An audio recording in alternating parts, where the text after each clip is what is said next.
Markets are reaching all-time highs again, but behind the scenes, the risk level is slowly ticking up, and most investors aren't paying attention to this. We've had years of strong returns, AI has pushed valuations even higher, but it feels like people are getting a little too overconfident regarding the market as it stands. But now you've got people like Trump threatening tariffs of around 25% and above, and literally in days later taking away those statements, and you've got him essentially pushing to buy Greenland, which is insane. He's also injecting fear into the whole European Union in general, which is causing a lot of uncertainty in global markets. Now, as the age-old saying goes, markets don't repeat themselves, but they often rhyme. And we've seen a similar scenario happen last year in April, where my own portfolio took a sharp hit, thousands lost in literal days, all because of the Trump tariffs and his threats to different countries. And that's genuinely when people decide to panic, they sell their positions and they lock in their current losses. But here's the truth that everybody decides to miss. Market volatility is not your enemy. Panic selling and emotional investing is. Because these corrections don't destroy wealth, locking in losses, becoming emotional and panicking is what deteriorates your gains over time. And let's be real, if tariff threats continue and the AI hype begins to unwind, it will be the disciplined and consistent investors that come out golden at the end of it. So with that being said, in today's video, we'll be talking about Trump tariffs, why you should pay attention to high valuations, and the effects it's had currently on my portfolio. I'll also be talking about how I'm going to position myself so I don't make the same mistakes that every investor decides to make. So stick around to the end, because I'm sure you'll find some gems that you can take with your own portfolio journey. Now, Trump tariffs are a major overhang on the markets because they increase costs, disrupt trade, and they threaten more potential trade wars that can happen between different countries, which again can hit stock markets like a train. Now, as Trump has previously threatened tariffs of around 25% to, his allies, essentially European countries, this has caused a lot of uncertainty and volatility within markets. And if there's one thing about global stock markets, is that they do not like uncertainty. Even from a psychological perspective, people like to have certainty in terms of what they're doing, and especially who they're doing business with, right? But again, this isn't the first time that Trump has decided to use tariffs as a weapon, essentially, and to be honest, it probably won't be the last. Not only that, markets seem to be priced in for strong earnings and AI-driven growth, and a serious tariff escalation could destroy investor confidence and weaken overall sentiment. This is almost like a catalyst for potential crashes or short-term pullbacks and corrections that we have seen in recent years. Now, to understand why Trump is behaving in the way he is, we have to figure out his motivations, and his motivations is to buy Greenland, which is obviously not for sale. So what he's doing is he's threatening European allies essentially for him to essentially influence his decision into buying Greenland, which obviously to me is pretty insane when you think about it, right? Now, he wants Greenland for different reasons. The first reason he wants Greenland is because he wants it for a military perspective, as there is obviously tensions between the US, Russia and China, and geopolitics does have a big impact on stock markets. Not only that, as we unfortunately see the rise in global warming, we can see ice will obviously melt, which opens up new routes within the Arctic Circle.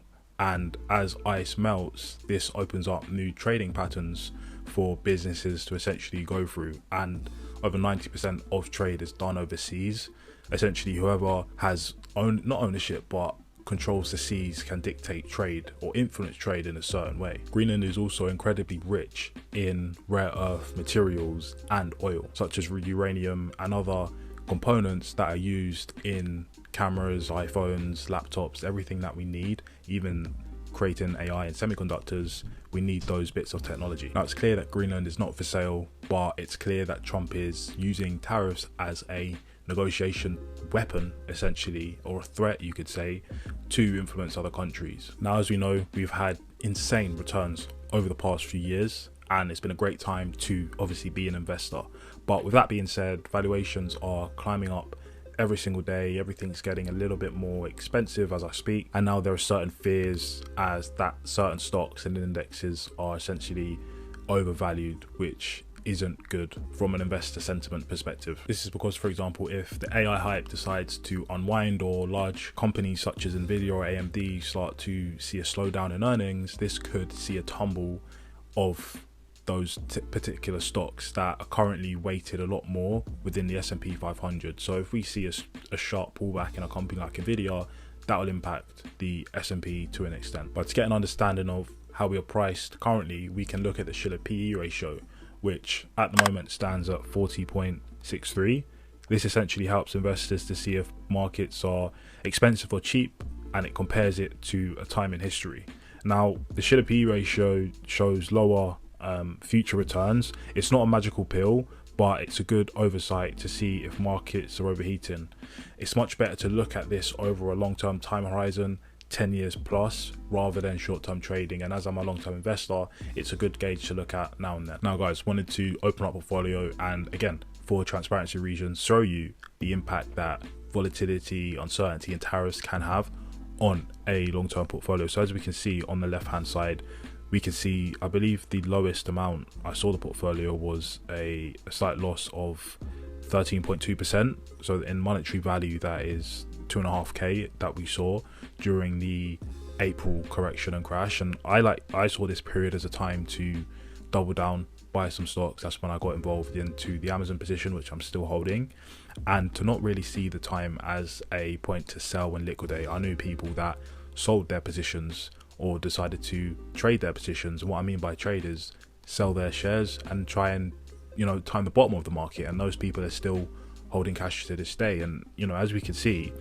if we just be consistent and patient, we eventually see those returns start to claw back, so to speak, as the rate of return decides to pull up and go higher, which is obviously positive from a long-term perspective, right? We want to not time the market. We want to have time in the market so we can ride out those waves of volatility. But again, I'm not a financial advisor. That's something that I do and what works for me and my specific strategy that I'm implementing. So that is it for the video, guys. If you did find this video helpful or valuable in any sort, let me know down below in the comments. And if you found this video helpful, you're gonna like the next video where I show my portfolio in detail and the specific positions that I'm in and why I've entered them. So check out my portfolio update, as I'm confident you'll find value in that video too. I'll see you on the next one.